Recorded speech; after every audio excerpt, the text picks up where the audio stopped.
আসসালামু আলাইকুম রহমতুল্লাহ। আশা করি সবাই অনেক ভালো আছেন।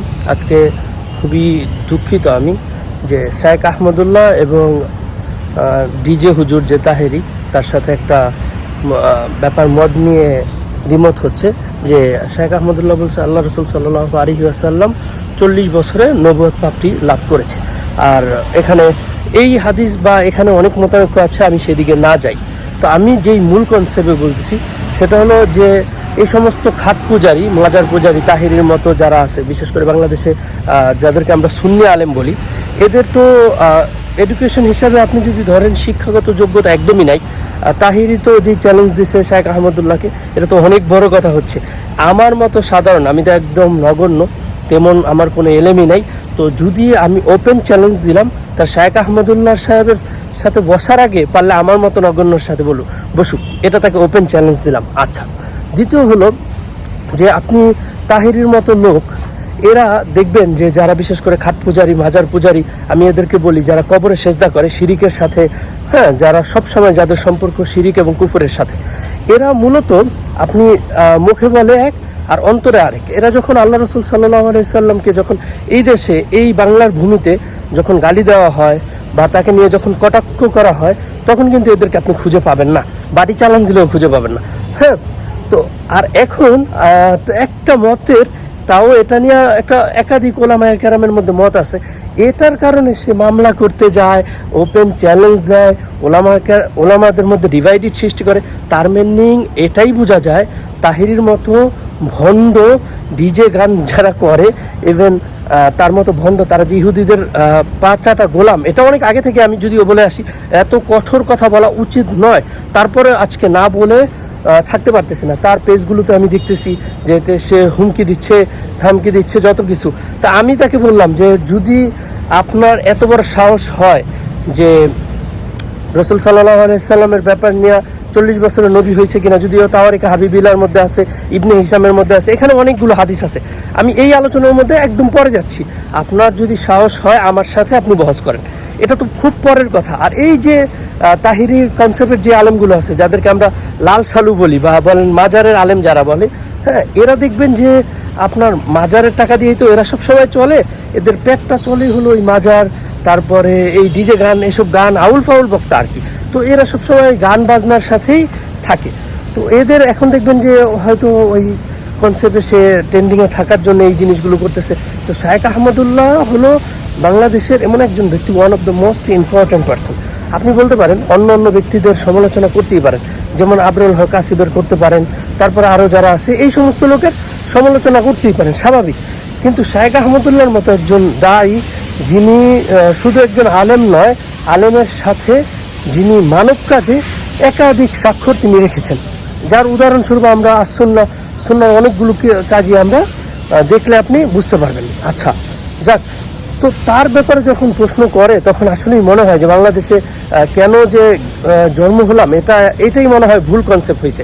কারণ যে বাংলাদেশের যে জায়গাটা, এই জায়গাটায় হলো যে আপনি যখন সুস্থ থাকবেন, ভালো থাকবেন, তখন দেখবেন যে আপনার কোনো খাওয়া নেই। তার মিনিং তাহিরির মতো যে সমস্ত লোক আছে, এদের কিন্তু এখন বাংলাদেশে তেমন খাওয়া নেই মিনিং কি, এদের দাওয়াত নাই, কনসেপ্ট নাই। যাক, তো তখন কি করে এরা, এই যারা ভালো ভালো ব্যক্তি আলেম আছে তাদের বিরুদ্ধে আপনার এরকম মতভেদ শুরু করে। তো এটাও আসলে তাদের দোষ না, যেহেতু তারা ইহুদি খ্রিস্টানদের টাকা খায়, তো তাদের জন্য একটু কৃতজ্ঞতা তো এটা লাগবেই।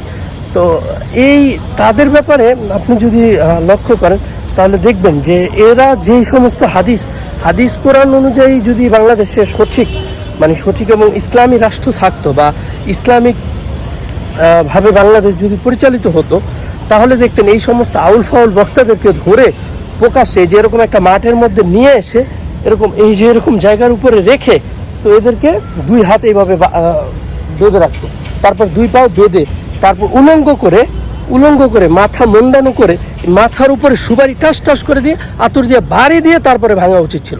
কিন্তু বাংলাদেশে তো আফসোস এই জিনিসগুলো নাই। তো আসলে যেই জিনিসগুলো বলতে যাচ্ছি, এদেরকে যেখানে দেখবেন এখানেই জোতাপিটা করবেন। শুধু এ না, এদের কনসেপ্টের আরও অনেকগুলো ইয়ে আছে। যেমন এই যে কয়েকদিন আগে আপনারা দেখছেন, অনেকগুলো ভিডিওতেই দেখছেন যে এরা কিন্তু মানে ওই মাইক পাইলে একদম উরুস্তুর গালাগালি বহুত কিছু করে। কিন্তু যখন এদেরকে আমরা বলি যে আপনারা আমাদের সাথে বহস করেন, আসেন, দলিল দেন, তখন এদেরকে আপনি খুঁজেও পাবেন না, বাড়ি চালান দিলেও খুঁজে পাবেন না। ইভেন আরও মজার ব্যাপার বলি, যে যারা মাজার পূজারী, বিশেষ করে মাইজ ভান্ডারী, আটরশি, তারপরে দেওয়ানবাগি, এরা তো একদম শিরিকের মধ্যে আসেই, এটা সবাই এখন জানে। যদিও তাদেরকে যদি হাজারো কোরআন এবং হাদিস থেকে আপনি দলিল দেন, তাও তারা মানবে না। তো তাদের জন্য আপনার সবচেয়ে উচিত হলো এদেরকে আপনি বলবেন যে ভাই আপনাদের সাথে তো আমাদের তেমন কোনো ডিভাইডেড নাই, আসেন, আমরা যদি আপনাদেরকে দলিল দিতে পারি তাহলে আমরা আপনারটা মানবো। আপনি যদি আমাদের দলিলটা দিতে পারেন, শক্ত দলিল, তাহলে আমরা আপনারটা মানবো। কিন্তু দেখবেন যে এরা দলিল ভিত্তিক কোনো আলোচনাই করে না, সব বানানো এবং বানায়ট, কাল্পনিক, বাপদাদারা যা করছে, পীরে যা বলছে। আরে বেটা, একটা পীর, ওর কাছে তুই কি যাবি? যাক, আমি ওই কনসেপ্টের কোনো কথাও বলতে চাই না। তো এই সমস্ত আলেম এখন দেখেন, ও হাইকোর্টে যাইতেছে, মামলা করতেছে, কত কিছু করতেছে, যেগুলো দেখলে মানে আমার হাসি ছাড়া অন্য কোনো কিছুই আসে না। তো এই মানে সাধারণ মানুষের একটা সাধারণ নলেজও যদি না থাকে, তাহলে সে এই কাজগুলো করে। অথচ এই জমিনে, এই বাংলার জমিনে আল্লাহ রসুল সাল্লাল্লাহু আলাইহি ওয়াসাল্লামকে নিয়ে কতবার যে কটূক্তি করা হয়েছে, যার অসংখ্য নজির আমরা বাংলাদেশে পেয়েছি। কারা আসছে?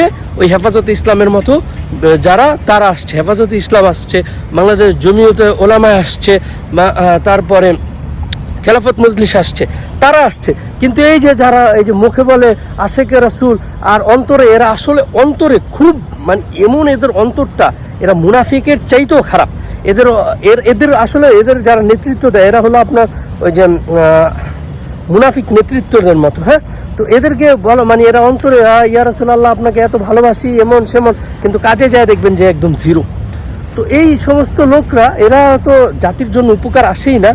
এদেরকে আমি মনে করি যে এদেরকে দেখলেই আপনারা যেখানেই দেখবেন, আগে কয়েকটা প্রশ্ন করবেন যে ভাই আপনি সুন্দর করে একটা যে কোনো আপনার যেইটা মন চায় একটা তেলাওয়াত করেন তো সহিভাবে, দেখবেন যে পারবে না।